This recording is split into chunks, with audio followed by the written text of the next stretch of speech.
Hi friends, welcome to Jo's kitchen. நீங்கள் இன்னும் நம்ம ஜோஸ் கிச்சன் சேனலை சப்ஸ்கிரைப் பண்ணலையா? சட்டுன்னு சப்ஸ்கிரைப் பண்ணிவிட்டு லைக் பட்டனை தட்டி விட்டுட்டு வாங்க, வீடியோக்குள்ளார போகலாம். விட்டமின் சினாலே உங்களுக்கு என்ன ஞாபகம் வரும்? பெரிய நெல்லிக்காய் தானே ஞாபகம் வரும். அந்த பெரிய நெல்லிக்காயை விட அதிக விட்டமின் சி சத்து நிறைந்த பழங்கள், காய்கறிகள் என்னென்ன அப்படின்னு தான் இந்த வீடியோவில் பார்க்க போகிறோம். ஸோ வீடியோவை ஸ்கிப் பண்ணாமல் பாருங்கள் ஃப்ரெண்ட்ஸ். நம்ம சாப்பிட்ற உணவில் சில ஆரோக்கியமான ஊட்டச்சத்துக்களை எடுத்துக்கிறது உடல் ஆரோக்கியத்துக்கு ரொம்ப நல்லது.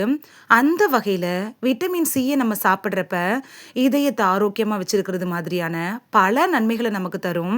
நம்ம டெய்லி சாப்பிட்ற உணவுலையே விட்டமின் சி நிறைய இருக்குது. அது என்னென்ன அப்படின்னு பார்க்கலாமா? இப்படிப்பட்ட விட்டமின் சி நிறைந்த உணவுகளை நீங்கள் எடுத்துக்கிறதன் மூலமாக விட்டமின் சி குறைபாட்டை தடுத்துக்கலாம். அந்த வகையில் விட்டமின் சி அதிகம் நிறைந்த உணவுகள் என்ன அப்படின்னு பார்க்கலாம். ஃபர்ஸ்ட் ஒன், ஆரஞ்சு பழம். ஆரஞ்சு பழத்தில் அதிக அளவு விட்டமின் சி சத்து இருக்கு. ஆரஞ்சு பழம் அப்படின்னு எடுத்துட்டோன்னா ஒரு பழத்திலேயே 83 மில்லிகிராம் அளவிலான விட்டமின் சி நமக்கு கிடைச்சிரும்.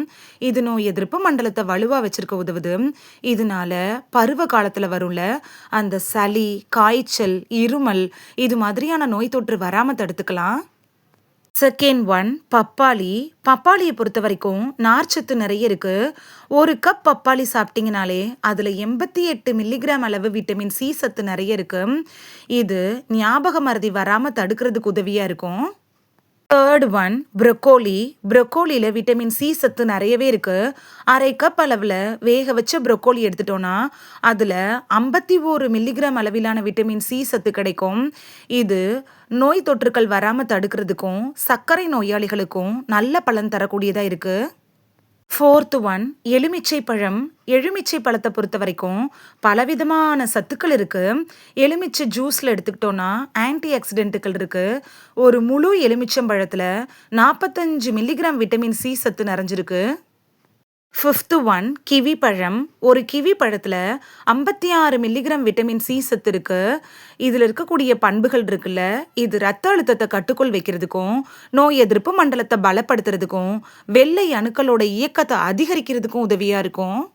Sixth one, strawberry. இதை பணக்கார பழம் அப்படின்னு சொல்லுவாங்க. இது ரொம்ப சுலபமாகவும் ஈஸியாகவும் இப்போ கிடச்சிட்ருக்கு. ஒரு ஸ்ட்ராபெரி, அதாவது 166 கிராம் அளவிலான ஒரு ஸ்ட்ராபெரி எடுத்துக்கிறப்ப அதில் 97 மில்லிகிராம் அளவிலான விட்டமின் சி சத்து இருக்குது. செவன்த்து ஒன், கொய்யாப்பழம். இந்த கொய்யாப்பழத்தில் பொறுத்த வரைக்கும் நிறைய ஊட்டச்சத்துக்கள் இருக்குது. அதிக அளவிலான ஆன்டி ஆக்சிடென்ட்டுகள் கூட இருக்குது. கொய்யாப்பழத்தை தொடர்ந்து சாப்பிட்டுட்டு வந்தீங்கன்னா ரத்த அழுத்தம், கொலஸ்ட்ரால் எல்லாம் கட்டுக்குள் வச்சுக்கலாம். ஒரு கொய்யாப்பழத்தில் 145 மில்லிகிராம் விட்டமின் சி இருக்குது. இந்த வீடியோவில் பெரிய நெல்லிக்காயை விட அதிக அளவு விட்டமின் சி நிறைந்த பழங்கள், காய்கள் என்னென்ன அப்படின்னு தான் பார்த்தோம். இனி மிஸ் பண்ணாமல் இந்த பழங்களெல்லாம் சாப்பிட்டு விட்டமின் சி குறைபாடு வராமல் தடுத்துக்குவீங்க அப்படின்னு நம்புகிறேன். இது உங்களுக்கு ரொம்ப யூஸ்ஃபுல்லாக இருந்திருக்கும் அப்படின்னு நம்புகிறேன். இந்த வீடியோ உங்களுக்கு பிடிச்சிருந்துச்சுன்னா லைக் பட்டனை தட்டி விடுங்க. இது உங்கள் ஃப்ரெண்ட்ஸுக்கு பயன்படணும் அப்படின்னு நினச்சிங்கன்னா ஷேர் பண்ணி விடுங்க. நிறைய பேர் சப்ஸ்கிரைப் பண்ணாமல் பார்க்குறீங்க ஃப்ரெண்ட்ஸ். நீங்களும் சப்ஸ்கிரைப் பண்ணிவிட்டு பார்த்தா நமக்கு பவர் கிடைக்கும். நீங்கள் சப்ஸ்கிரைப் பண்ணிட்டு பார்க்குறது இது மாதிரியான வீடியோக்கள் தொடர்ந்து போடுறதுக்கு எங்களை மோட்டிவேட் செய்கிற விதமாக அமையும் ஃப்ரெண்ட்ஸ்.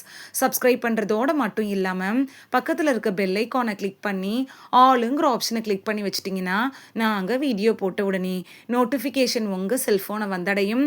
நாளைக்கு வேறொரு ஆரோக்கியமான பதிவில் சந்திக்கலாம். தேங்க்யூ, பாய்.